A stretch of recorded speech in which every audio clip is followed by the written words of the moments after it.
आज के क्लास में हम लोग स्टार्ट करने जा रहे हैं अपने क्लास 7 में सिविक्स को। और सिविक्स में अपना सबसे पहला चैप्टर का नाम है ऑन इक्वालिटी।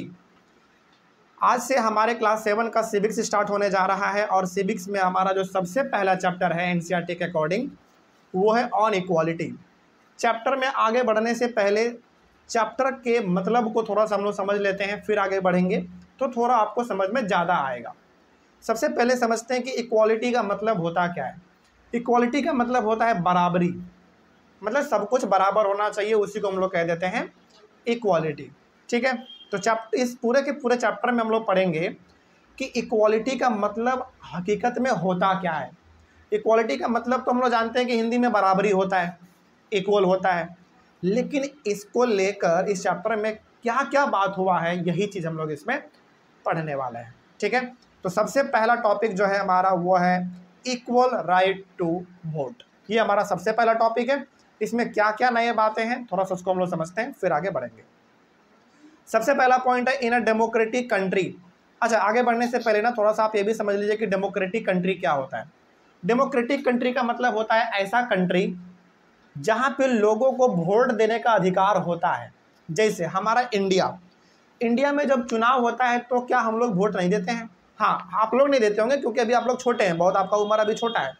लेकिन जो बड़े लोग हैं जैसे हम हो गए, आपके मदर फादर हो गए, है कि नहीं, आपके दादा हो गए, नाना हो गए, नानी हो गए, जो वोट दे रहे हैं, यदि किसी कंट्री में वोटिंग का सिस्टम है कि वोट दे के सरकार बनता है, उस चीज़ को हम लोग कहते हैं डेमोक्रेटिक कंट्री। तो यदि अब आपसे कोई पूछे कि बताओ डेमोक्रेटिक कंट्री का मतलब क्या समझते हैं आप, तो बताइएगा कि एक ऐसा कंट्री जहां पे लोगों को वोट देने का अधिकार होता है, मतलब कि लोग वोट दे सकते हैं। ठीक है, इस प्रकार के कंट्री को हम लोग कहते हैं डेमोक्रेटिक कंट्री। तो वही पहला वाले पॉइंट में लिखा हुआ है कि in a democratic country like India all adults irrespective of what religion they belong to, how much education they have had, what caste they are or whether they are rich or poor are allowed to vote. देखो हमारे India में क्या है ना, आप किस religion से आते हैं, रिलीजन मतलब धर्म, आप हिंदू हैं, मुस्लिम हैं, सिख हैं, ईसाई हैं, उससे कोई मतलब नहीं है। आपका धर्म कोई भी हो आप वोट दे सकते हैं। उसी प्रकार आप कितने पढ़े लिखे हैं इससे भी कोई मतलब नहीं है, फिर भी आप वोट दे सकते हैं। मतलब आप अनपढ़ भी हैं, आप कुछ भी नहीं पढ़ना जानते हैं, लिखना भी नहीं जानते हैं, आप अपना नाम तक नहीं लिखना जानते हैं, तो भी आप वोट दे सकते हैं। ठीक है, उसी प्रकार आपका कास्ट क्या है, आप ब्राह्मण हैं, राजपूत हैं, बहुत अलग अलग प्रकार के कास्ट हैं, कास्ट भी मायने नहीं रखता है। मतलब आपका कोई भी कास्ट हो इसके बावजूद भी आप वोट दे सकते हैं। उसी प्रकार आप गरीब हैं, अमीर है, आपके पास बहुत पैसा है, आप बंगले में रहते हैं, उससे भी कोई मतलब नहीं है। ओवरऑल कहने का मतलब हुआ कि आपका धर्म क्या है, मतलब आप हिंदू हैं, मुस्लिम हैं, सिख हैं, ईसाई हैं, इससे कोई मतलब नहीं है। उसी प्रकार आप कितना पढ़े लिखे हैं इससे भी कोई मतलब नहीं है। उसी प्रकार आपका कास्ट क्या है इससे भी कोई मतलब नहीं है। उसी प्रकार आप गरीब हैं कि अमीर है उससे भी कोई मतलब नहीं है। आप बस इंडिया में रहते हैं, आपका जन्म इंडिया में हुआ है, आप जाके वोट दे सकते हैं बस। तो बताइए इंडिया में यदि किसी को वोट देना हो तो क्या अमीरी, गरीबी, पढ़ा लिखा, अनपढ़ ये सब मायने रखता है क्या? बिल्कुल नहीं।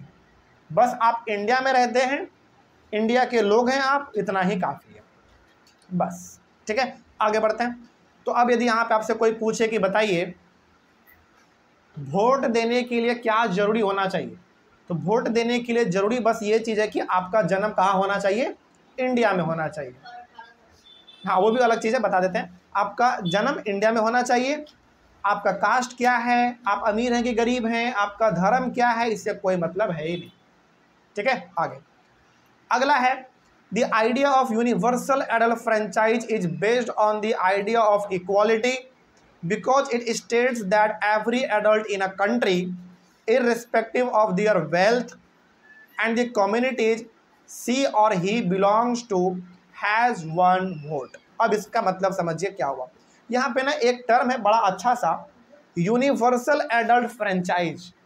यूनिवर्सल एडल्ट फ्रेंचाइज का मतलब होता है जो लड़का या फिर जो लड़की का उम्र 18 साल या फिर उससे ज़्यादा हो गया है, तो वो जाके वोट दे सकता है।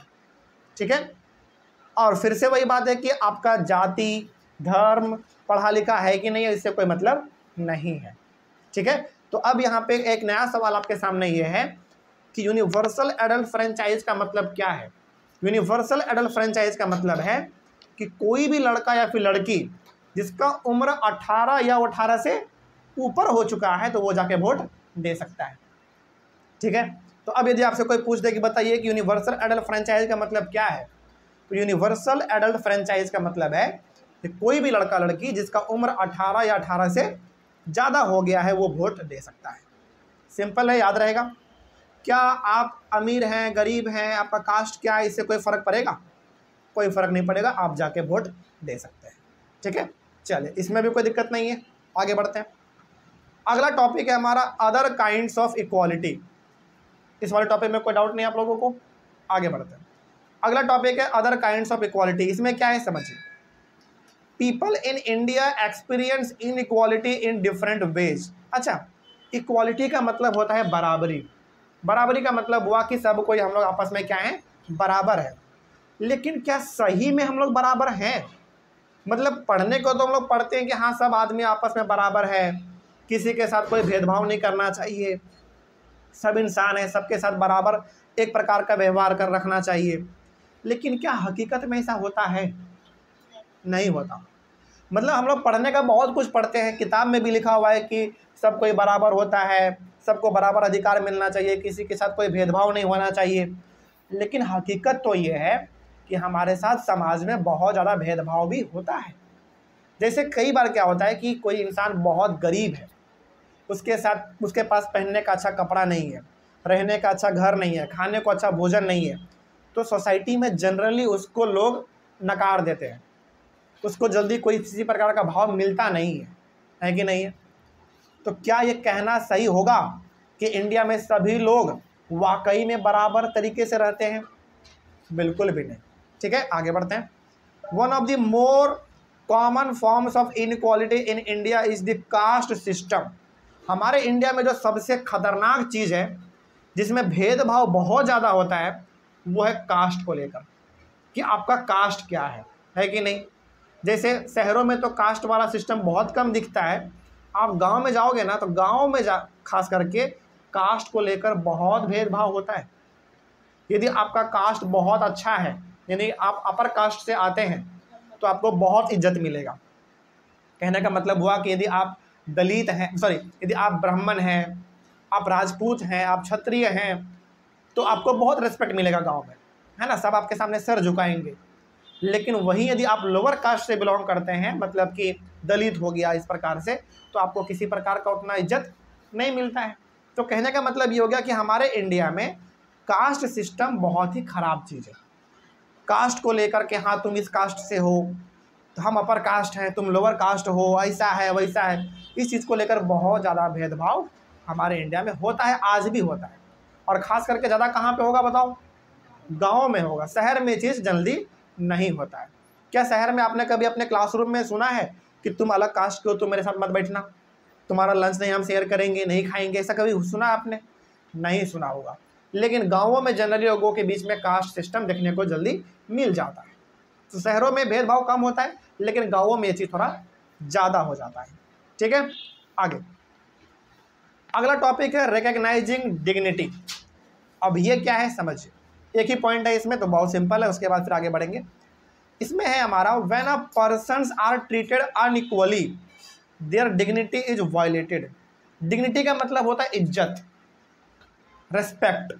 जैसे मान लीजिए, इसको ना एक एग्जांपल से समझते हैं हम लोग। ठीक है, सपोज करिए कि आप रोड पे जा रहे थे और आप गलती से एक इंसान से टकरा गए। मान लीजिए, सपोज करिए कि आप इमेजिन करो, आप रोड पे जा रहे हैं और आप गलती से एक इंसान से टकरा गए। हालांकि आप गलती से टकराए थे, आप सॉरी बोल दिए उसको, लेकिन सामने वाला बोल रहा है कि गलती करके सॉरी बोल रहा है, बहुत ज़्यादा बदतमीजी से बात कर रहा है वो।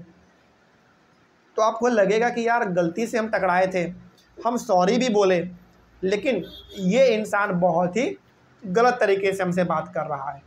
बताइए, क्या वहाँ पे आपको बुरा नहीं लगेगा? बिल्कुल लगेगा। मतलब गलती से हम टकराए, गलती किसका है? मेरा है। तो हम सॉरी भी बोले हैं उनको, लेकिन वो क्या सोचता है कि ये जानबूझ के टकराया है और टकरा के जानबूझ के हमको सॉरी बोल रहा है, लेकिन हकीकत में ऐसा जल्दी होता नहीं है। तो कहने का मतलब यहाँ पे हुआ कि हर किसी को अपना इज्जत प्यारा होता है, हर कोई चाहता है कि हमको रिस्पेक्ट मिले। जैसे मान लीजिए सामने वाला आपसे ना आप करके बात कर रहा है, लेकिन आप उससे तू मैं करके बात कर रहे हैं, क्या अच्छा लगेगा? बिल्कुल नहीं लगेगा। मतलब यदि सामने वाला आपको रेस्पेक्ट दे रहा है तो आपको भी क्या करना चाहिए? रेस्पेक्ट करना चाहिए, है कि नहीं? वही चीज़ यहाँ पे था। तो डिग्निटी का मतलब क्या होता है? इज्जत। इंग्लिश में बात करें तो रेस्पेक्ट। हर किसी को अपना रेस्पेक्ट प्यारा होता है। अब इसी चीज़ को हम लोग अपने सोसाइटी को लेकर बात करते हैं। जैसे हमारे सोसाइटी में हर प्रकार के लोग रहते हैं, लोअर कास्ट भी रहता है, अपर कास्ट भी रहता है, मिडिल क्लास भी रहता है। क्या जो लोअर कास्ट है उसके साथ आप बदतमीजी से पेश करो आओगे? बिल्कुल नहीं। चाहे वो लोअर कास्ट है चाहे वो अपर कास्ट है, हर किसी के साथ अच्छे तरीके से बात करना पड़ेगा, तभी तो इक्वालिटी होगा ना, हाँ या ना? बिल्कुल। चलिए, तो ये वाला भी टॉपिक कंप्लीट हुआ। अगला टॉपिक है हमारा इक्वालिटी इन इंडियन डेमोक्रेसी। इसको हम लोग करेंगे अपने अगले वाले क्लास में। यहाँ तक में तो कोई दिक्कत नहीं है। चलिए, thank you very much. Next topic है इक्वालिटी इन इंडियन डेमोक्रेसी। यहाँ पे एक वर्ड है इंडियन डेमोक्रेसी। इंडियन डेमोक्रेसी का मतलब क्या हुआ कि इंडिया ऐसा कंट्री है जहाँ पे वोट देने का अधिकार लोगों के पास है। तो इसमें हम लोग बात करेंगे कि आखिर इंडिया में किस प्रकार से लोग मिलजुल के रहते हैं, यहाँ पे इक्वालिटी किस तरीके से है ना? देखा जाए इसमें क्या लिखा हुआ है। सबसे पहला पॉइंट है the Indian constitution recognises every person as equal. समझिए, ये कॉन्स्टिट्यूशन क्या होता है? कोई बता सकता है हमको? कॉन्स्टिट्यूशन क्या होता है, बता सकता है? बताइए। जिसमें सारा इंडिया का लॉ लिखा हुआ है। हाँ बिल्कुल। कॉन्स्टिट्यूशन इंडिया का एक ऐसा किताब है जिस किताब में ये लिखा हुआ है कि आपके पास क्या क्या अधिकार हैं, मतलब आप क्या कर सकते हैं और क्या नहीं लिखे हुए, मतलब आप क्या कर सकते हैं क्या नहीं कर सकते। जैसे आप रोड पे चल रहे हैं और चलते चलते किसी को थप्पड़ नहीं मार सकते बिना मतलब का ये कहाँ पे लिखा हुआ है बताओ? कॉन्स्टिट्यूशन में लिखा हुआ है। उसी प्रकार से आपके घर, आपका मतलब आपका घर है और कोई आके बिना मतलब का जेसीबी से उस घर को तोड़ नहीं सकता। क्यों नहीं तोड़ सकता? क्योंकि नियम में लिखा हुआ है कि कोई तोड़ नहीं सकता। तो कहने का मतलब हुआ कि कॉन्स्टिट्यूशन एक ऐसा किताब है इंडिया का जिस किताब में ये लिखा हुआ है कि आपका अधिकार क्या है, मतलब आप क्या कर सकते हैं और क्या नहीं कर सकते हैं। तो अब यदि आपसे कोई पूछे कि बताइए कॉन्स्टिट्यूशन क्या है, कॉन्स्टिट्यूशन क्या है, तो एक ऐसा किताब है भारत का जिसमें आपके रूल्स लिखे हुए हैं, नियम कानून लिखे हुए हैं कि आप क्या कर सकते हैं क्या नहीं कर सकते हैं। हाँ, हर कंट्री का है। जैसे हमारे इंडिया का कॉन्स्टिट्यूशन कुछ और है, अमेरिका का कुछ और होगा, चाइना का कुछ और होगा, ऑस्ट्रेलिया का कुछ और होगा। हर कंट्री का अपना कॉन्स्टिट्यूशन अलग अलग होता है जिसमें उस कंट्री का रूल वगैरह सब कुछ लिखा होता है। ठीक है? जैसे पुलिस आके बिना मतलब आपको अरेस्ट नहीं कर सकती है। आप कुछ गलती करोगे, क्राइम करोगे, है ना, तभी जाकर आपको पुलिस अरेस्ट करेंगी। मतलब बिना गलती का पुलिस आपको अरेस्ट नहीं कर सकती है। कहाँ लिखा हुआ है बताओ? कॉन्स्टिट्यूशन में लिखा हुआ है कि नहीं? तो जितने भी नियम कानून है वो सब कहाँ लिखे हुए हैं? कॉन्स्टिट्यूशन में लिखा हुआ है। तो हमारा कॉन्स्टिट्यूशन ये कहता है, मतलब वो जो किताब है उसमें ये लिखा हुआ है कि इंडिया में रहने वाला हर इंसान बराबर है, चाहे वो बहुत अमीर हो चाहे वो बहुत गरीब हो, सभी को रेस्पेक्ट बराबर मिलेगा। ऐसा नहीं कि कोई आदमी बहुत अमीर है तो उसके लिए अलग से कुछ होगा, ऐसा कुछ नहीं है। भारत में रहने वाला हर इंसान बराबर ही है। ठीक है, आगे बढ़ते हैं। इसी में लिखा हुआ है this means that every individual in the country including male and female persons from all caste, religions, tribes, educational and economic backgrounds are recognised as equal. तो हमारे संविधान, कॉन्स्टिट्यूशन का मतलब हिंदी में उसको बोलते हैं संविधान, ध्यान रखिएगा। तो हमारे कॉन्स्टिट्यूशन में ये साफ साफ लिखा हुआ है कि इंडिया में रहने वाले हर इंसान क्या हैं? बराबर है, इक्वल है। ठीक है, चाहे वो मेल हो चाहे वो फीमेल हो, वो कितना पढ़ा लिखा है, बहुत पढ़ा लिखा है या कुछ भी पढ़ा नहीं है, अमीर है गरीब है, इससे कोई मतलब नहीं है। सब कोई हमारे इंडिया में बराबर ही है। ठीक है, तो दिक्कत इसमें, यदि आपसे कोई पूछ दे कि बताओ ये सब चीज़ कहाँ लिखा हुआ है, तो आप क्या बोलोगे? कॉन्स्टिट्यूशन में लिखा हुआ है। ठीक है। अच्छा, अब सवाल है कि सर क्या इस कॉन्स्टिट्यूशन के किताब को हम खरीद के पढ़ सकते हैं? नहीं पढ़ सकते हैं, बिल्कुल पढ़ सकते हैं। आप मार्केट में जाइए, आप जाके बोलेंगे कि हमको कॉन्स्टिट्यूशन का किताब चाहिए, तो वो किताब आपको मिल जाएगा। ठीक है, और वहाँ से आप पढ़ सकते हैं उस चीज़ को। मतलब कि यदि आपको जानना हो कि हमारे लिए क्या क्या अधिकार लिखे गए हैं हमारे कॉन्स्टिट्यूशन में, हम क्या कर सकते हैं क्या नहीं कर सकते हैं, वो सब का सब आप एक किताब खरीद के पढ़ सकते हैं, और वो किताब मार्केट में इजीली अवेलेबल है, कहीं पे भी मिल जाएगा वो चीज़ आपको। ठीक है, आगे बढ़ते हैं। उसके बाद इसमें पहला जो हेडिंग है वो है equality include some of the following provisions in the constitution. हमारे कॉन्स्टिट्यूशन में कुछ बहुत ही इंपॉर्टेंट बातें लिखे गए हैं जो कि जानना बहुत ही जरूरी है, थोड़ा उसको भी हम लोग समझ लेते हैं। चलिए, पहला चीज़ है first, every person is equal before the law from the president of the country to a domestic worker has to obey the same law. सबसे पहला बात जो बहुत इंपॉर्टेंट हमारे कॉन्स्टिट्यूशन में लिखा हुआ है वो ये कि जो कानून है, जो नियम कानून है इंडिया का, लॉ है, वो सभी के लिए क्या है? बराबर है। जैसे हमारे इंडिया का सबसे बड़े पोस्ट पे कौन है बताओ? प्रेसिडेंट। मतलब इंडिया का सबसे मेन आदमी यदि कोई है, सबसे बहुत मतलब पावरफुल आदमी यदि कोई है, और सबसे मतलब बहुत अच्छे पद पे यदि कोई है, तो वो कौन है? प्रेसिडेंट है। तो चाहे वो एक प्रेसिडेंट हो, चाहे एक छोटा सा वर्कर हो सड़कों पे काम करने वाला, सभी के लिए नियम कानून क्या है? बराबर है। ठीक है, ऐसा नहीं है कि वो प्रेसिडेंट है तो वो किसी को भी गोली मार देंगे, किसी को भी फांसी पे लटका देंगे, किसी के भी घर में आग लगवा देंगे, ऐसा नहीं है। प्रेसिडेंट हो, चाहे एक टीचर हो, चाहे लॉयर है, जज है, प्रोफेसर है, कोई भी है, सभी के लिए कानून एक है। मान लीजिए यदि प्रेसिडेंट किसी को गलती से टक्कर मार देता है तो उसको भी सॉरी बोलना पड़ेगा। कानून सबके लिए क्या है? बराबर है। और ये सब कहाँ लिखा हुआ है? हमारे कॉन्स्टिट्यूशन में लिखा हुआ है। ठीक है, ये पहला चीज़ है जो कि कॉन्स्टिट्यूशन में साफ साफ लिखा हुआ है। आगे बढ़ते हैं। तो उसके बाद है second, no person can be discriminated against on the basis of their religion, race, caste, place of birth or whether they are male or female. किसी भी इंसान के साथ आप भेदभाव नहीं कर सकते। जैसे हिंदू, मुस्लिम, सिख, ईसाई, 4-5 मेन रिलीजन है हमारे इंडिया में, धर्म है। आप किसी को ये नहीं बोल सकते कि तुम मेरे पास मत बैठो क्योंकि तुम मुस्लिम हो, क्योंकि तुम हिंदू हो, मेरे पास मत बैठो, ऐसा आप नहीं बोल सकते हैं। चाहे वो किसी भी धर्म से आता हो, उसको हर जगह घूमने का, बैठने का, ट्रैवल करने का पूरा अधिकार होता है। मतलब किसी के साथ आप भेदभाव नहीं कर सकते हैं। ठीक है, उसी प्रकार से आपका रेस क्या है, मतलब कि आप काले हैं, गोरे हैं, उससे भी कोई मतलब नहीं है, सभी के लिए कानून बराबर है, सब कोई इक्वल है। उसी प्रकार से आपका कास्ट क्या है, आप अपर कास्ट हैं, लोअर कास्ट हैं, उससे भी कोई मतलब नहीं है, सभी के लिए कानून बराबर है। उसी के साथ आपका जन्म कहाँ हुआ है, आपका जन्म गांव में हुआ है कि शहर में हुआ है, इससे भी कोई मतलब नहीं है, इसके बावजूद भी सब कोई आपस में बराबर ही है। ठीक है, उसी प्रकार आप मेल हैं कि फीमेल हैं, इससे भी कोई मतलब नहीं है।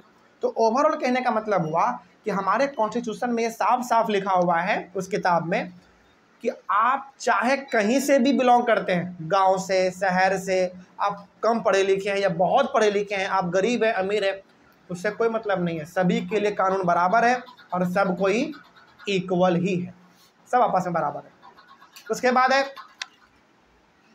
है थर्ड में, every person has access to all public places including playgrounds, hotels, shops and markets. हर इंसान हर चीज़ का इस्तेमाल कर सकता है। जैसे कोई लोअर कास्ट है, कोई अपर कास्ट है, वो भी प्लेग्राउंड जा सकता है, यानी कि पार्क का इस्तेमाल कर सकता है। क्या आपने कभी ऐसा सुना है कि तुम लोअर कास्ट हो, तुम मेरे पार्क में नहीं आ सकते? ऐसा कभी? जैसे हमारे बगल में पार्क है ना, यहाँ पे बिल्कुल पार्क है हमारे बगल में, तो क्या यहाँ पे गार्ड कभी आपसे या फिर किसी के साथ आपने बोलते हुए सुना है कि आप इस कास्ट से बिलोंग करते हैं तो आपको पार्क में एंट्री नहीं देंगे? कभी सुना है आपने? नहीं सुना है। क्यों? क्योंकि नियम ये साफ साफ कहता है कि यदि आपके साथ कोई भेदभाव करता है कास्ट को लेकर तो उसके ऊपर कार्रवाई हो सकता है, वो जेल जा सकते हैं। ठीक है ना? तो कोई भी इंसान को आप उसके कास्ट पे, उसके रिलीजन पे भेदभाव नहीं कर सकते हैं। तो हर इंसान प्लेग्राउंड का इस्तेमाल कर सकता है, हर इंसान होटल जा सकता है, हर इंसान शॉपिंग मॉल जा सकता है, उसी प्रकार से हर इंसान मार्केट भी जा सकता है। आप किसी को नहीं रोक सकते हैं कि नहीं तुम मेरे मार्केट में नहीं आओगे, तुम मेरे दुकान में नहीं आओगे क्योंकि तुम इस कास्ट से आते हो, तुम्हारा रंग काला है, ऐसा है वैसा है। ऐसा नहीं कर सकते हैं आप। यदि ऐसा किया जाएगा और मान लीजिए जाके वो आपका शिकायत पुलिस स्टेशन में कर दिया तो गंभीर आरोप में फंस जाओगे, फिर जेल का चक्कर काटते रह जाओगे। समझ गए बात को। इसके साथ साथ यदि आपके साथ भी कोई करता है तो आप सीधा इसका शिकायत कर सकते हैं पुलिस स्टेशन में। ठीक है, ये सब का सब अधिकार हमारा लिखा हुआ है हमारे कॉन्स्टिट्यूशन में। आगे है fourth, untouchability has been abolished. Untouchability मतलब समझते हैं क्या होता है? छुआछूत। पहले क्या था ना, आपको बताते हैं। आज से 100 साल पहले, 200 साल पहले आप इंडिया का हिस्ट्री उठा के देखोगे ना तो आपको पता चलेगा जो लोअर कास्ट होते थे उनमें अपर कास्ट सटता भी नहीं था। समझ आ रही है बात? मतलब जो बहुत लो कास्ट का है उनको बहुत दूर रहना पड़ता था अपर कास्ट वाले लोगों से। समझ में आ रही है बात? बहुत मतलब गलती से भी यदि लोअर कास्ट और अपर कास्ट आपस में टच हो गया ना तो लोअर कास्ट वाले को बहुत गंदे तरीके से पीटा जाता था कि तुम मेरे में टच कैसे हो गए। लेकिन ये चीज़ आज क्या आपको कहीं पे दिखता है? नहीं दिखता। आप इसका एग्जांपल आप अपने क्लासरूम में देख सकते हैं। स्कूल में क्या होता है, बहुत सारे बच्चे बैठे होते हैं, आपके बगल वाला लोअर कास्ट भी हो सकता है, अपर कास्ट भी हो सकता है, लेकिन क्या आप लोगों के बीच में कभी ऐसा हुआ कि तुम मेरे बगल में मत बैठना, तुम मेरा लंच मत खाना? ऐसा कभी हुआ? नहीं हुआ। क्यों नहीं हुआ? क्योंकि आज ये चीज़ बहुत हद तक ख़त्म हो चुका है और आज चाहे वो लोअर कास्ट हो, अपर कास्ट हो, सब कोई मिलजुल के आपस में रह रहा है। ठीक है। और हाँ, यदि किसी के साथ भेदभाव हो रहा है कि तुम लोअर कास्ट से हो तो मेरे पास मत बैठना, तुम उठो यहाँ से, और यदि आप इसका शिकायत जाके कर देते हैं पुलिस स्टेशन में, कार्रवाई हो जाएगा, फिर जेल भी जा सकता है। ठीक है। तो ये सब जो अधिकार हमारे पास है, मेन 4 अधिकार, ये सब हम लोगों को मिला हुआ है और ये सब का सब राइट कहाँ पे लिखे हुए हैं? कॉन्स्टिट्यूशन में लिखा हुआ है साफ साफ। कोई दिक्कत इसमें? चलिए आगे बढ़ते हैं। अगला है, there are 2 ways in which the government has tried to implement the equality that is guaranteed in the constitution. अब देखो, हमारे संविधान में ना बहुत कुछ लिखा हुआ है, यानी कि हमारे कॉन्स्टिट्यूशन में बहुत सारे नियम कानून लिखे हुए हैं, उसको किस तरीके से सरकार पालन करवाता है। अच्छा एक बात बताइए, क्या कानून केवल बना देना ही बड़ी बात है? नहीं, उसका पालन भी तो करवाएंगे ना आप। जैसे मान लीजिए ये नियम, मतलब मान लीजिए लॉ है, सपोज करिए कि सरकार ने ये कानून बना दिया कि जो आदमी बाइक चलाएगा वो हेलमेट पहनेगा, लेकिन केवल कानून बना देने से काम हो जाएगा? नहीं, आप रोड पे देखो भी कि कौन आदमी हेलमेट पहना है और कौन नहीं पहना है। जो पहना है बहुत अच्छी बात है, जो नहीं पहना उसको बताइए। तो कहने का मतलब हुआ कि केवल कानून को बना देना ही बड़ी बात नहीं है, उसका पालन भी करवाना पड़ेगा आपको। तो कई सारे कानून हमारे कॉन्स्टिट्यूशन में लिखा हुआ है, उसका पालन करवाने का काम किसका है? गवर्नमेंट का है, सरकार का है। कैसे पालन करवाती है? पहला है फर्स्ट थ्रू लॉज, यानी कि मान लीजिए लोगों से कुछ बात मनवाना हो तो सरकार क्या करती है? पहले लॉ बना देती है, कानून बना देती है। जैसे मान लीजिए, सपोज करिए कि सरकार ये चाहती है कि जो आदमी बाइक चलाएगा वो हेलमेट पहनेगा, तो सरकार क्या घर घर जाके बोलेगी, बेल बजाएगी, आइए बाहर निकलिए और अब कल से आप रोड पे निकलेगा तो हेलमेट पहन के निकलेगा? ऐसा होगा क्या? नहीं। इसके लिए क्या करती है सरकार? लॉ बनाती है, कानून बनाती है ना। और लॉ बना के उसको टीवी पे, रेडियो पे, न्यूज़पेपर में, पूरी हर जगह पे उसको पब्लिश करवा देते हैं। इससे क्या होता है? इंसान को घर बैठे पता चल जाता है कि कौन सा कानून निकला है और कौन सा नहीं निकला है कि नहीं? तो यदि सरकार को कोई बात मनवाना है आपसे तो क्या करती है? लॉ बना देती है, कानून बना देती है। ठीक है, आगे बढ़ते हैं। सेकेंड थ्रू गवर्नमेंट प्रोग्राम्स और स्कीम्स। कई बार क्या होता है ना कि सरकार को यदि कोई बात मनवाना हो तो सरकार अलग अलग जगह पर मीटिंग करते हैं, अलग अलग जगह पर लोगों को बुलाते हैं और बड़े लेवल पे सभा करते हैं, मतलब कि माइक लगा के पूरे लोगों को अनाउंस करवाते हैं। तो सरकार को यदि कोई अपना बात मनवाना है, यानी कि सरकार चाहता है कि मेरे बातों को लोग माने, तो 2 तरीके से मनवाता है अपना बात। पहला, कानून बना देगा और सब लोग उसका पालन कर लेंगे, ठीक है। दूसरा, प्रोग्राम चलवा के टीवी पे चलवा देगा, न्यूज़पेपर में छपवा देगा, रेडियो पे चलवा देगा, ताकि सभी लोगों को बताओ कि ये कानून है और कल से इसका पालन करना है, ठीक है। इस तरीके से सरकार अपना बात मनवाती है, ठीक है। ये टॉपिक हमारा कंप्लीट हुआ। अगला टॉपिक है हमारा, यहाँ से हम लोग स्टार्ट करेंगे लेकिन अगले वाले क्लास में, और अगले वाले क्लास में हम लोग अपने चैप्टर को भी ख़त्म कर लेंगे। तो मिलते हैं हम लोग अपने अगले क्लास में। Thank you very much. हम लोग डिस्कस कर रहे थे अपना topic equality in Indian democracy. इस वाले टॉपिक को हम लोग शुरू कर दिए थे, जिसके अंदर हम लोगों ने पढ़ा था equality include some of the following provisions of the constitution, मतलब कुछ बातें जो हैं हमारे कॉन्स्टिट्यूशन में लिखा हुआ है, ये हम लोग डिस्कस कर चुके थे। टोटल इसमें जो है वो 4 बात लिखा हुआ था। उसके बाद हम लोग डिस्कस किए थे there are 2 ways in which the government has tried to implement the equality that is guaranteed in the constitution. मतलब ये हुआ कि सेकेंड नंबर में हम लोगों ने ये वाला टॉपिक पढ़ा था, जिसमें यह था कि सरकार को यदि इक्वालिटी इस्टेब्लिश करना होता है लोगों के बीच में, मतलब कि सभी लोग आपस में बराबर रहे, इस चीज़ के लिए सरकार 2 तरीके से काम करती है। ये भी हम लोग डिस्कस कर चुके थे। आज का हम लोग का टॉपिक होगा the government also set up several schemes to improve the lives of communities and individuals who have been treated unequally for several centuries. अब समझिए इसका मतलब हुआ क्या। देखो, कल वाले क्लास में यानी कि पिछले क्लास में हमने आपको बताया था कि आज से 150 साल 200 साल पहले आप उठा के देखोगे तो उस समय पे ना भेदभाव बहुत ज़्यादा होता था, है कि नहीं। तो ये भेदभाव खत्म हो सके, भेदभाव किस रूप में होता था, अपर कास्ट वाला लोअर कास्ट वाले को देखना तक पसंद नहीं करते थे, है कि नहीं। जैसे मान लीजिए हमने आपको एग्जांपल दिया था, पहले होता क्या था ना कि यदि गलती से भी लोअर कास्ट का आदमी अपर कास्ट में यदि टच हो गया तो लोअर कास्ट वाले आदमी को, जिसका कास्ट छोटा होता था, उसको बहुत गंदे तरीके से मारा पीटा जाता था, है ना। तो शुरू से लोअर कास्ट के लोगों को सताया जाता था, परेशान किया जाता था। तो ये सब चीज़ ना हो, इसको ख़त्म किया जाए, इसके लिए गवर्नमेंट यानी कि सरकार ने बहुत अलग अलग कदम उठाए हैं, जिसके वजह से आज वो चीज़ देखने को नहीं मिलता है। क्या आज भी कहीं पर आपने देखा है भेदभाव होते हुए कास्ट को लेकर? नहीं। हाँ, होता है लेकिन बहुत कम होता है, ना के बराबर लगभग, है ना। और ये चीज़ देखने को भी यदि कहीं पे मिलेगा तो वो गांव वाले इलाके में थोड़ा ज़्यादा देखने को मिल जाता है। शहर में तो कास्ट वाला सिस्टम उतना देखने को नहीं मिलता है, ठीक है। तो कहने का मतलब हुआ कि समय समय पर सरकार अलग अलग प्रकार के कदम उठाते रहते हैं, जिसके वजह से समाज में सभी लोग बराबर तरीके से रह सके, इक्वालिटी मेंटेन किया जा सके, ठीक है। आगे बढ़ते हैं। इसमें सबसे पहला पॉइंट है हमारा, one of the steps taken by the government includes the mid day meal scheme. अब देखिए होता क्या था ना, इसको ध्यान से समझिएगा पहले, ठीक है। शुरू से लोअर कास्ट के लोगों को उतना ज़्यादा स्कूलों में पढ़ने नहीं दिया जाता था। जैसे मान लीजिए, सपोज करिए कि एक गांव है और उसमें एक स्कूल है, ध्यान से समझिएगा, ये बहुत इंपॉर्टेंट है, ठीक है। पहले होता क्या था ना कि जो अपर कास्ट के लोग होते थे, जैसे ब्राह्मण हो गए, राजपूत हो गए, मतलब जो अपर कास्ट के लोग होते थे, उनके बच्चे ही केवल स्कूलों में पढ़ते थे। जो लोअर कास्ट के लोग थे, जैसे दलित के बच्चे, उनके बच्चे स्कूल में जनरली नहीं जाते थे पढ़ने के लिए, मतलब परमिशन था ही नहीं उनको पढ़ने का।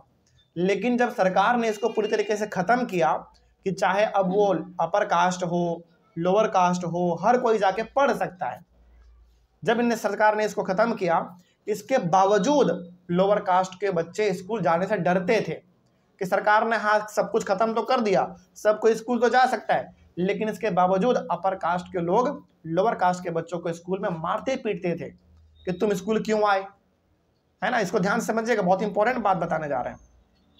मतलब ये हुआ कि पहले के ज़माने में, आज से 150 साल 200 साल पहले का आप उठा के देखोगे इतिहास, तो आपको पता चलेगा कि लोअर कास्ट के बच्चों को स्कूल में पढ़ने का परमिशन ही नहीं मिलता था, वो लोग पढ़ ही नहीं पाते थे। फिर पढ़ते कौन थे? केवल अपर कास्ट के लोग पढ़ते थे। लेकिन सरकार को लगा ना कि यार यदि ऐसा चलता रहा तब तो लोअर कास्ट का बच्चा कभी पढ़ ही नहीं पाएगा, इस तरीके से उनका पढ़ाई हमेशा छूट जाएगा। तो सरकार ने इसको पूरी तरीके से ख़त्म कर दिया। सरकार ने बोला कि चाहे अपर कास्ट का बच्चा हो, चाहे लोअर कास्ट का बच्चा हो, हर कोई स्कूल में पढ़ सकता है। लेकिन इसके बावजूद सरकार ने ये सब कुछ हटा दिया, बोला कि सब कोई पढ़ सकता है अब। लेकिन इसके बावजूद लोअर कास्ट के बच्चे स्कूल जाने से डरते थे कि सरकार ने बोल तो दिया कि सब कोई स्कूल में आके पढ़ सकता है, लेकिन अभी भी अपर कास्ट के जो लोग थे वो लोअर कास्ट के बच्चों को मारते पीटते थे कि तुम स्कूल क्यों आए, है कि नहीं। तो बच्चे स्कूल और जाए, भारी मात्रा में बच्चे स्कूल जाए, इसके लिए सरकार ने लॉन्च किया मिड डे मील स्कीम।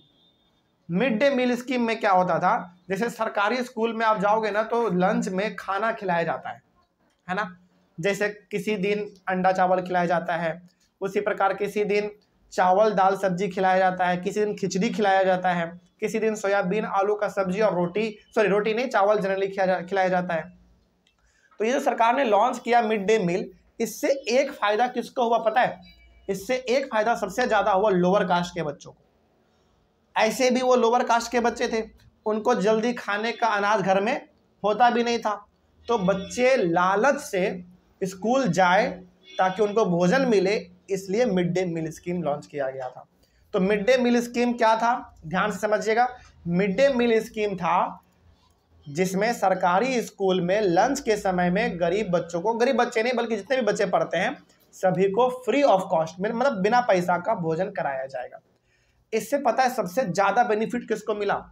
उस प्रकार के बच्चों को मिला जो बच्चे गरीब थे, जिनके घर में मुश्किल से एक वक्त का खाना बनता था। लालच से वो लोग भी स्कूल जाने लग गए, और स्कूल जाते तो थे, स्कूल जाते जाते उनको कुछ सीखने को भी मिल जाता था। जैसे मान लीजिए स्कूल 5 घंटा चल रहा है, तो 5 घंटे में वो 4 घंटा भी यदि बैठेगा तो कुछ तो सीख लेगा ना।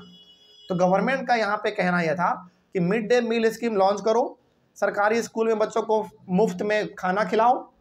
इससे क्या होगा, बच्चे लालच में स्कूल जाएंगे। देखो ऐसे तो बच्चे स्कूल नहीं जाते थे तो कुछ भी नहीं सीख पाएंगे, लेकिन यदि वो लालच में स्कूल जाएंगे, 5 घंटे क्लास चल रहा है मान लो स्कूल में, और वो 2 घंटा ही क्लासरूम में बैठता है, कुछ तो सीखेगा, है कि नहीं। तो इससे 2 फायदा हुआ। पहला फायदा हुआ कि गरीब बच्चों को एजुकेशन मिल गया, पढ़ाई लिखाई मिल गया, और दूसरा गरीब बच्चों को 24 घंटे में 1 घंटे, मतलब 24 घंटे में एक बार अच्छा भोजन भी मिल गया। समझ में गई बात। और ज़्यादा से ज़्यादा बच्चे पढ़ सके, इसके लिए ही mid day meal scheme launch किया गया था। तो यदि अब आपसे कोई पूछे कि बताइए मिड डे मील स्कीम क्या था, इससे आप क्या समझते हैं, तो सिंपल सा बताइएगा कि मिड डे मील स्कीम में सरकारी स्कूल में बच्चों को एक टाइम लंच के समय में मुफ्त भोजन दिया जाता था। इससे 2 फायदा हुआ। पहला चीज़ कि गरीब से गरीब बच्चे भी अब स्कूल जा पा रहे थे, उनको एजुकेशन मिल पा रहा था, पहला चीज़। दूसरा चीज़, उनको एक टाइम अच्छा खाना भी मिल जा रहा था। तो बताइए इससे सबसे ज़्यादा फायदा लोगों को हुआ कि नहीं हुआ? बिल्कुल हुआ। तो यही था हमारा मिड डे मील स्कीम। और इससे सबसे बड़ा बात एक और फायदा हुआ, पता है क्या? कास्ट सिस्टम हट गया। ज़्यादा बच्चे जब स्कूल जाने लग गए तो लोअर कास्ट अपर कास्ट सब मिलके पढ़ने लग गए फिर, ठीक है ना। आगे बढ़ते हैं। तो मिड डे मील स्कीम एक बार डिस्कस करते हैं और से। This refers to the programme introduced in all government schools to provide children with cooked lunch. तो मिड डे मील स्कीम का मतलब भी होता है कि जितने भी सरकारी स्कूल हैं उसमें लंच के समय में बच्चों को बना बनाया खाना फ्री में दिया जाए, ताकि बच्चों को एक टाइम का भोजन भी मिल जाए अच्छा सा, और वो लालच में पढ़ने के लिए भी स्कूल आए। ठीक है, ये मिड डे मील स्कीम बताओ सरकार के द्वारा स्टार्ट किया गया सबसे अच्छा प्रोग्राम था कि नहीं था? इससे बहुत फायदा हुआ कि नहीं हुआ, है ना। आगे बढ़ते हैं। Tamil Nadu was the first state in India to introduce this scheme. Tamil Nadu हमारे इंडिया का सबसे पहला ऐसा स्टेट बना जिसने mid day meal scheme launch किया था। तमिलनाडु कहाँ पड़ता है? इंडिया के मैप में सबसे नीचे, साउथ इंडिया, उसके बगल में केरला पड़ता है ना। तो याद रखिएगा ये बात, कई बार आपसे पूछा जाता है कि इंडिया में वो कौन सा स्टेट है जिसने सबसे पहली बार अपने यहाँ mid day meal scheme launch किया। कौन सा स्टेट है? तमिलनाडु है। ठीक है, ध्यान रखिएगा। और तमिलनाडु में जब ये स्कीम लॉन्च किया गया तो गरीब बच्चे भी स्कूल जाने लग गए, उनको अच्छा भोजन मिलने लगा, वहाँ का लिटरेसी रेट यानी कि वहाँ के बच्चे ज़्यादा पढ़ने लिखने लग गए। तो ये चीज़ देखते हुए हर स्टेट ने अपने अपने यहाँ पे उसको लॉन्च कर दिया। उसी तरीके से हमारे बिहार में भी आज मिड डे मील स्कीम चलता है। यदि आप आज बिहार के सरकारी स्कूल में जाओगे तो वहाँ पे भी आपको मिड डे मील स्कीम देखने को मिल जाता है ना। सरकारी स्कूल में जाओगे तो कभी अंडा चावल मिलता है, कभी खिचड़ी मिलता है है ना, कभी सोयाबीन, आलू और चावल मिलता है, मतलब अलग अलग प्रकार के भोजन उनको डेली मिलते रहते हैं। आगे, in 2001 the supreme court asked all state governments to begin this programme in their schools within 6 month. जब तमिलनाडु में पहली बार इस स्कीम को लॉन्च किया गया था, मिड डे मील स्कीम को, तो वहाँ पे बहुत फायदा पहुँचा लोगों को। इस फायदा को देखते हुए सुप्रीम कोर्ट पता है आपको, एक ही हमारे इंडिया में, ये सबसे बड़ा कोर्ट होता है जो कि दिल्ली में है। सुप्रीम कोर्ट ने सारे स्टेट को बोला कि आप सब भी अपने अपने स्टेट में mid day meal scheme launch करवाइए, इससे आपके स्टेट के बच्चों का ही फायदा होगा। बच्चे लालच में आएंगे पढ़ने के लिए तो उनको कुछ सीखने को मिल जाएगा, और 24 घंटे में कम से कम एक बार उनको अच्छा भोजन भी मिल जाएगा। तो सुप्रीम कोर्ट ने 2001 में, यानी कि आज से 24 साल पहले, सभी स्टेट को बोल दिया था कि अपने अपने यहाँ पे mid day meal scheme launch करिए। ठीक है, आगे, this programme has also helped reduce caste prejudices because both lower and upper caste children in this school eat this meal together. और mid day meal scheme launch करने से एक और benefit जो लोगों को हुआ वो ये हुआ कि कास्ट सिस्टम पूरी तरीके से हट गया। अब देखो, मिड डे मील स्कीम जो चल रहा था, यानी कि सरकारी स्कूल में जो भोजन मिलता है खाने के लिए फ्री में, केवल क्या लोअर कास्ट को मिलता था, क्या अपर कास्ट को मिलता था? नहीं, सभी को मिलता था। जब सभी को मिलने लगा तो सब बच्चे मिल के आपस में बैठ के खाने लग गए। जरा आप सोचो, एक समय था जब लोअर कास्ट और अपर कास्ट का बच्चा बगल में बैठना तो दूर, आपस में टहल भी नहीं सकते थे, लेकिन अब दोनों के दोनों बच्चे टहलना छोड़ो, मिल के साथ में बैठ के खा रहे हैं। तो mid day meal scheme launch करना सबसे अच्छा कदम था कि नहीं सरकार का? बिल्कुल था। तो अब यदि मिड डे मील स्कीम के बारे में आपसे कोई पूछे तो आप इसको अच्छे से एक्सप्लेन करिएगा और इससे क्या फ़ायदा मिला हम लोगों को वो भी बताइएगा। पहला तो ये बताइएगा कि मिड डे मील स्कीम क्या था। मिड डे मील स्कीम, इसमें होता क्या था? इसमें ये हुआ कि जितने भी सरकारी स्कूल थे उन सभी में लंच के समय में बना बनाया खाना लोगों को नहीं बल्कि बच्चों को जो वहाँ पे पढ़ते थे उनको फ्री में दिया गया। अब इस मिड डे मील स्कीम से 3 फायदा हुआ। पहला फायदा, लालच में बच्चे स्कूल जाने लग गए कि स्कूल जाएंगे तो कम से कम एक समय का भोजन अच्छा मिलेगा। मतलब बच्चे जो पढ़ने नहीं जाते थे अब वो भी स्कूल पढ़ने के लिए जा रहे हैं। 4 घंटे पढ़ाई हो रहा है, मान लो वो 2 घंटा ही बैठता है स्कूल में, तो 2 घंटे में कुछ तो सीखेगा। तो पहला क्या बढ़ा? एजुकेशन बढ़ा। दूसरा एक टाइम 24 घंटे में उनको अच्छा भोजन मिल गया, उनका अच्छा हेल्थ बन जाएगा। और तीसरा सबसे बड़ा चीज़, कास्ट सिस्टम हट गया। अब जो अपर कास्ट के बच्चे थे, जो लोअर कास्ट के बच्चे थे, सब कोई आपस में मिलजुल के अब खाना खा रहे हैं। आज भी आप गांव के सरकारी स्कूल में जाइए तो आपको दिखेगा कि चाहे वो अपर कास्ट का बच्चा है, चाहे वो लोअर कास्ट का बच्चा है, मतलब ऊंचा जाति का है कि नीचा जाति का है, हर कोई बच्चा आपस में मिलजुल के खाता है कि नहीं? बताओ। बिल्कुल सही बात है। तो मिड डे मील स्कीम सरकार के द्वारा जो लॉन्च किया गया था सबसे बेस्ट चीज़ था, है ना। आगे बढ़ते हैं। अगला है हमारा नेक्स्ट टॉपिक, और ये टॉपिक हमारे चैप्टर का सबसे लास्ट टॉपिक है। टॉपिक है issues of equality in other democracies. एक बार बताइए, बड़ा नॉर्मल सा चीज़ है, जिस तरीके से इंडिया में सब लोग आपस में बराबर हैं, mid day meal scheme launch किया गया कास्ट सिस्टम को ख़त्म करने के लिए, क्या इक्वालिटी हर जगह पर इसी हिसाब से है जैसा इंडिया में है? बिल्कुल नहीं। मतलब भेदभाव जो है ना हर कंट्री में लोगों के साथ होता है। वही चीज़ हम लोग यहाँ पे पढ़ेंगे कि भेदभाव का समस्या इंडिया के अलावा और कहाँ कहाँ था, इसके बारे में भी समझते हैं। देखिए, पहला पॉइंट इसमें है, in the United states of America, जिसको हम लोग शॉर्ट में यूएसए बोलते हैं, in the United states of America, the African Americans whose ancestors were the slaves who were brought over from Africa continue to describe their lives today as largely unequal। अब इसमें हुआ क्या समझिए, हमारे पृथ्वी पर ना मौजूद 2 बड़ा कॉन्टिनेंट है, एक है अफ्रीका और एक है अमेरिका। ठीक है, ध्यान रखिएगा, यूनाइटेड स्टेट्स ऑफ अमेरिका। अब समझिए यहाँ पे हुआ क्या। अफ्रीका के लोग जो होते हैं ना वो बहुत काले होते हैं, और जो अमेरिका के लोग होते हैं वो बहुत ही गोरे होते हैं।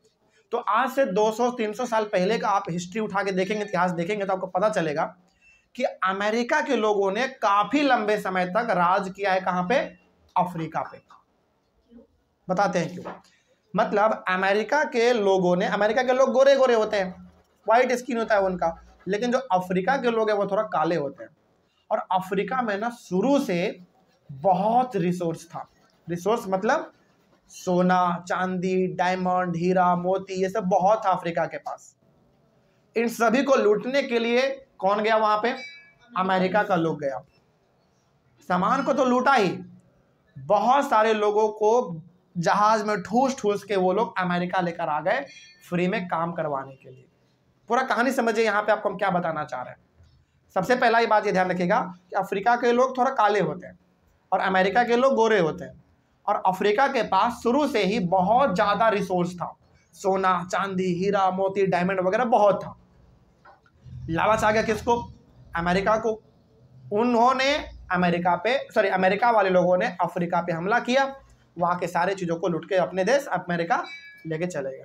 इसके साथ ही साथ बहुत सारे अफ्रीका के लोगों को जहाज में ठूस ठूस के अपने देश अमेरिका लेकर आ गए।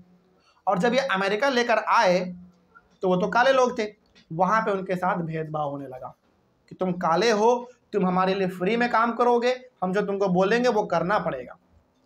तो जितने भी अफ्रीका के लोग अमेरिका आए थे उन सभी को मजबूरन वहाँ पे रहना पड़ा। समझ में आ रही है बात? क्योंकि गुलाम बना के लाए थे वो लोग। और बहुत सारे लोग जो आए थे वो जिंदगी भर के लिए अमेरिका में ही बस गए। अमेरिका उनको अच्छा लगा, इसीलिए आज आप जाओगे ना अमेरिका, तो अमेरिका में आपको काले लोग भी दिखते हैं और गोरे लोग भी दिखते हैं। तो ये अंदाज़ा लगा लीजिएगा कि जो काले लोग आपको आज अमेरिका में दिख रहा है वो वही लोग हैं जिनके दादा को, परदादा को आज से बहुत समय पहले अफ्रीका से उठा के कहाँ लाया गया था? अमेरिका लाया गया था। तो आज भी जब आप जाओगे ना अमेरिका तो वहाँ पे बहुत काले लोग भी हैं तो बहुत गोरे लोग भी हैं। तो जितने भी काले लोग हैं वहाँ पे वो सब कहाँ से लाए गए हैं? अफ्रीका से लाए गए। समझ आ रही है बात? चलिए आगे बढ़ते हैं। तो अफ्रीका के जितने भी लोग अमेरिका गए थे, क्या अपने मन से गए थे वो लोग? ने उनको जबरदस्ती लेकर गए थे वो लोग, है ना? तो उनके साथ वहाँ पे भेदभाव बहुत होता है।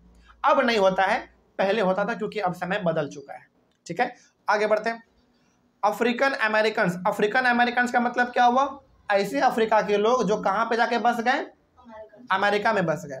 तो African American were treated extremely unequally in the United states and denied equality through law. हुआ क्या?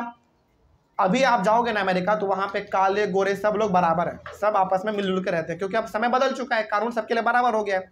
लेकिन आज से 200 साल पहले, 300 साल पहले का कहानी ये है कि अमेरिका वाले लोग जो गोरे होते थे वो लोग बहुत गंदे तरीके से अफ्रीका के लोगों को मारते थे, पीटते थे, उनके साथ भेदभाव होता था। जैसे हुआ क्या ना कि जितने भी अफ्रीका के लोग आए थे अमेरिका, ज़बरदस्ती जिनको जहाज़ में ठूस ठूस के लाया गया था, उन सबको रहने के लिए जगह दिया गया नाले के बगल में, कूड़ा कचरा वाले इलाके में रहने के लिए जगह दिया गया। तो बताओ उनके साथ भेदभाव हुआ कि नहीं हुआ? बिल्कुल भेदभाव हुआ। तो जो ये समस्या है ना भेदभाव का, ये केवल इंडिया ही में नहीं था, हर जगह पर था। लेकिन हाँ, आज समय बदल चुका है तो हर जगह पर यह चीज़ खत्म भी हो चुका है। ठीक है, जैसे इंडिया में आज भेदभाव नहीं होता है किसी के साथ, सब बराबर है, उसी तरीके से अमेरिका में भी आज सब बराबर है। ठीक है ना। अमेरिका का केस तो और अजीब है, कभी आप जाओगे ना देखोगे तो एकदम काला का, बहुत काले लोग हैं आज भी, तो बहुत गोरे लोग भी हैं। तो आपको लगेगा कि यार ये यहाँ पे क्या दिख रहा है, या तो सब काला होता या तो सब गोरे होते। यदि वहाँ पे काले लोग आपको दिख रहे हैं तो समझ जाइएगा कि ये वही लोग हैं जिनके दादा परदादा को लाया गया होगा आज से बहुत समय पहले, वो वहीं पे बस गए। ठीक है, आगे। For example, when traveling by bus they either had to sit at the back of the bus or get up from their seat whenever a white person wished to sit। अब अमेरिका में भेदभाव कैसे होता था थोड़ा उसको भी समझ लेते हैं। मान लीजिए कि एक काला आदमी है जो कि बस में बैठा हुआ है, मान लीजिए, और एक गोरा आदमी बस में चढ़ा, उनको बैठने के लिए जगह नहीं है, तो उस काले आदमी को सीट से उठा दिया जाता था और जो अमेरिका का आदमी होता था गोरा गोरा, उसको वहाँ पे बैठा दिया जाता था। सोचो इस लेवल का भेदभाव होता था। क्या आज आपको ऐसा देखने को मिलता है इंडिया में? बिल्कुल नहीं। आप बैठ गए हैं तो आपका सीट हो गया, यदि जगह खाली है तो आगे वाला आदमी बैठेगा, नहीं तो नहीं बैठेगा। ऐसा ही होता है ना आज। लेकिन अमेरिका में उस समय पे ये चीज़ था, यदि काला आदमी बैठा हुआ है उसको उठना पड़ता था, गोरे आदमी को सीट देना पड़ता था। समझ में आ रही बात? तो ये सिस्टम था अमेरिका में। तो आप जरा ये सोचो, अमेरिका जो आज कितना आगे निकल चुका है, वहां पे भी एक समय में भेदभाव होता था, बहुत ही भयंकर तरीके से होता था। समझ में आ रही है बात? इस तरीके से हमारे टॉपिक और टॉपिक के साथ पूरा का पूरा चैप्टर भी खत्म हुआ। यहाँ पे कोई दिक्कत आप लोगों को? चलिए, मिलेंगे हम लोग अपने अगले क्लास में एक नए चैप्टर के साथ और एक नए शुरुआत के साथ। तब तक के लिए thank you very much and have a nice day.